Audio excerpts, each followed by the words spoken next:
Hi, my name is Richard Brommald and I'm going to talk about our 1,000-lot auction of collectors and other items coming up on Friday, the 24th of June 2016. Now, collector sales, it's one of my favourite sales here, about 1,000 lots of the good, the bad and some of the ugly. And we're going to have a bit of a jog around the sale rooms today and talk about the bits and pieces. Here, this is a classic lot. If you've got nothing to do at the weekend, you've got a huge collection of jigsaw puzzles here and some fantastic packaging here. I love this. I mean, they're having such fun. I mean, who knew that jigsaw puzzles could be such fun? And this one as well. I love this box. This is a Selfridge special, the Interlock Puzzle, made in London expressly for Selfridge & Co., the toy department. Lovely bits and pieces like that. That is a collection of puzzles there. Probably 100, maybe 200 pounds, but I've not checked to see if they've all been done. Coming out through here, lots of ceramics and glass. We have pictures. We've got a lot of medals and military in this section, and we've been clearing a big country house in Dorset. We've got this collection of flags, which, you know, very patriotic obviously here at Charterhouse, and a lovely collection of flags, which I've got no idea what someone would do with these bits and pieces. Maybe stick them up on the wall. I certainly don't think you want to fly them. There's bunting and bits and pieces. Again, I love lots like that. I love getting into country houses up in the attics, and a box lot like that of good old crusty flags, maybe £50, maybe £100. But if you're into history and you love the Second World War, then you want this thing here, which this is, I don't know if you can see it there, this is lot 643, and you've got the crown with AM 1937, so that's AM, is the Air Ministry. I'm going to put this down because it's quite heavy, and complete with clapper as well to go ding dong, and that's an RAF scramble bell. So just like on the film The Battle of Britain, you go ding-a-ling, ding-a-ling, and they say, right, come on chaps, and off they go to fight the enemy. A lovely scramble bell like that, you're looking probably 4 to 6, maybe 5 to 800 pounds. A lovely piece. Just a shame it's not 1939 or 1940. That would double or treble the price. So just pre-Second World War, but we were certainly getting ready for the war then. Then up through here, we've got bayonets, we've got gas masks, we've got hats. Always got to try a hat on. There we are. Hello. We've got berets, we've got swords, we've got cannon and weapons. Up here, more pictures. We've got lots of dolls. What a cool thing! A chain link jacket here. Now, I tried it on, but I was a little bit too large. But a lovely thing. And this was found in a shed. I mean, if you have a shed, keep tools in a shed. Don't keep chain link jackets in there. And that's probably £200, £300, £400. Up through here, lots of happy looking children. All the dolls up there. Simon and Holbein, Heubach, Koppelsdorf, Armand Marseille, teddy bears, and also lots of clocks. A huge selection of clocks. We've got bracket clocks. We've got wall clocks. We've got mantle clocks. We've got clocks that work. We've got clocks that don't work. Down here, and this is a beautiful clock. If you come down and have a look at this, this is a wonderful Champlavet enamel decoration, not only on the sides but on the dial, and also you can see it down the bottom as well there, Octavia, just down on the pendulum there. The quality of that is absolutely superb. A clock like that, £2,000 to £3,000. So you've got Portico clocks. Again, this is quite a monster, isn't it?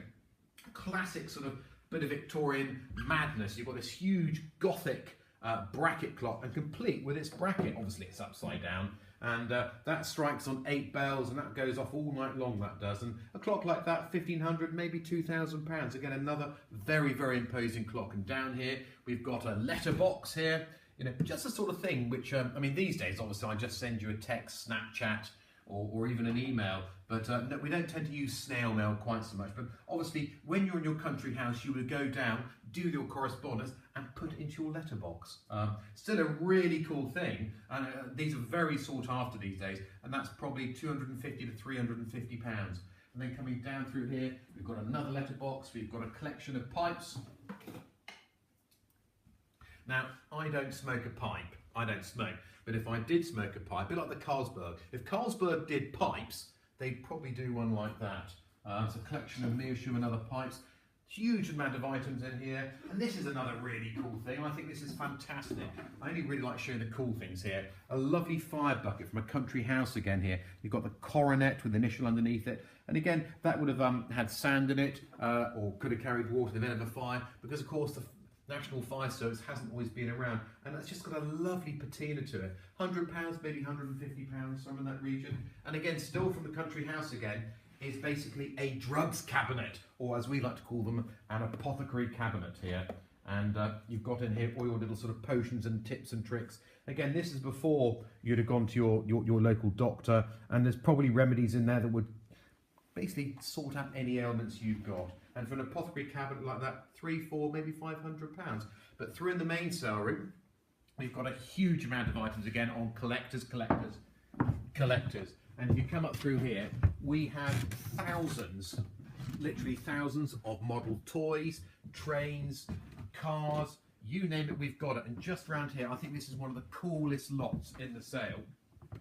And it's basically, it was made about the 1936, 1937, and it's an airport, and it's a Skybirds airport here, and we've all been playing with this, and you pull this out as your little landing area, and then you get your planes coming in. There we go, and that will come in and land. And then what you can do also, you've got your Spitfire, your Messerschmitt ME 109, like that. You can have great fun like that. This has had one owner, and this is fantastic, complete. You've got little radars, you've got all the aircraft hangars. I love all the little sort of like Sopwith camels up here flying around. Again, straight out of the client's attic, and that's going to do probably £300, £400, £500. A wonderful thing. Then up through here, we've got box upon box, model cars, we've got trains, we've got dinky toys, we've got corgis, you name it. We've got Hornby. It's thousands of bits and pieces which we've come from clients. But also we have a few bits of furniture, and this is one of my favourite bits of furniture.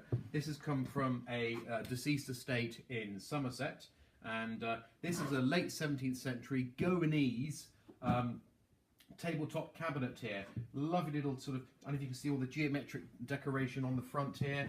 It's also on the top, and it's also on the sides. The back is kept totally plain. Again, even down to these divine little late 17th century handles. Such a nice, honest, original piece. And you know, one like that is probably £500, maybe even £1,000. So that's one of the lots of furniture. And there's lots of other furniture. We have lots of long case clocks over there. We've got carpets and rugs. But in behind the cabinets in here, just come around here. In behind the cabinets in here, we've got all the small collector's bits and pieces. And again, just as it's majoring on collector side, just a quick little chat about some of these. This is a wonderful Victorian midshipman's dirk, and this is a presentation piece. And I don't know if you can actually come around and see there. It says here, Chief Captain's Prize, HMS Britannia, July 1876. And they issued 2 of these every year to the chief, not to the chief, from the chief to the top performing cadets. And lovely with this blue steel decoration, line head pommel, wire bound fish skin grip here, and something like that. We've had a lot of interest in it, £500 to £800. A little bit more modern, that one's Victorian. This is a Second World War period, Fairbairns and Sykes F&S, as we call it, the fighting knife. And this is the sort of, this is a standard issue commando, so the sort of thing David Niven would have really used, and sort of stabbing in between the 3rd and the 4th rib. One like that we sold in our last auction for £1,000. This one is estimated, I think, between £300 and £500. And obviously with military we have an awful lot of medals, and this is a super little lot here. We've got portrait miniatures of the recipient here. There he is. He's a fine looking fellow. That one's actually a 9-carat gold, that is. Sadly we have this. Now this is his death plaque, which is sent to the family for George Leonard Grant. Now we know quite a bit about Lieutenant Grant. We've got his Princess Mary Christmas tin, and just with his First World War medals, you're probably looking £100 normally, but as it's to an officer, you've got the portrait miniatures, you've got documentation with it, you're probably looking £200, £300, £400, maybe £500. Lovely little thing. And also as military, you've got a lot of collection of coins, and these are some of my favourite coins here, which are being very difficult now to be. And there we go. And these are lovely, lovely, super little collection of hammered coins here. And the 4 of these estimated, I think, around about the £300 or £400, somewhere in that sort of region. But you've got sixpences and half crowns there. And again, very strong market for coins, medals, and stamps. Also a strong market is still for cigarette cards, and we've got a fantastic collection of cigarette cards which the client has been amassing for a number of years. And here we have the Gallagher's Football Series. What exactly are these? There we are. Association Football Club colours. Look round the back, it tells you exactly what it is. And there's a huge collection of cigarette cards. Some of the earliest cigarette cards he's got date to 1898. and cigarette cards from that period are incredibly rare because most of them chuck them away. The cigarette card was invented to give a bit of strength to the cigarette packet as a little insert, and then they decided that actually they could make the inserts decorative, they could use them as marketing. So all this hype about marketing and branding, it was around in the 19th century. But still on marketing and branding, and this is possibly one of the best bits, well, certainly from one of my favourite lots on the sale. We've got here, this is a 1968, from December 1968. This is the cover for the Marvel comic Thor.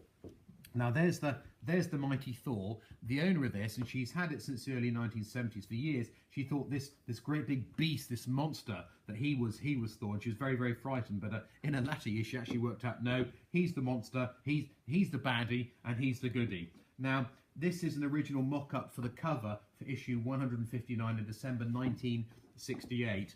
We've got an estimate of between £5,000 and £8,000 on this, and we've had a huge amount of interest. It's been in the national press, it's been up on the web and everything, and hopefully that'll do well. So the mighty Thor, beg your pardon, of the Marvel comics, again, very, very topical, bang on trend at the moment. If you're a 20-year-old internet entrepreneur and you've made your millions already and you're talking about retirement, this is what you're going to buy. You're probably not going to buy the Jordan Chester drawers, but you will want to bid on that. So that's a bit of a whistle-stop tour through. So you've got about 1,000 lots coming up for auction on Friday the 24th of June. In 2016. You can see all our lovely lots on our website, which is charterhouse-auction.com.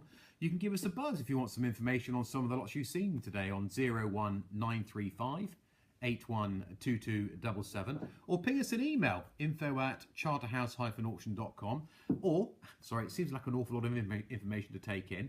You can actually bid live, or you can watch the auction live, all through our website as well. So that's the quick little tour around of the auction coming up this month. I hope you've enjoyed it. We're now working on a July auction, which has got pictures, prints and books, and also we've got another one of our classic car auctions. So taking lots of entries for all our sales. Hope you've enjoyed the walk and talk. Thanks for watching.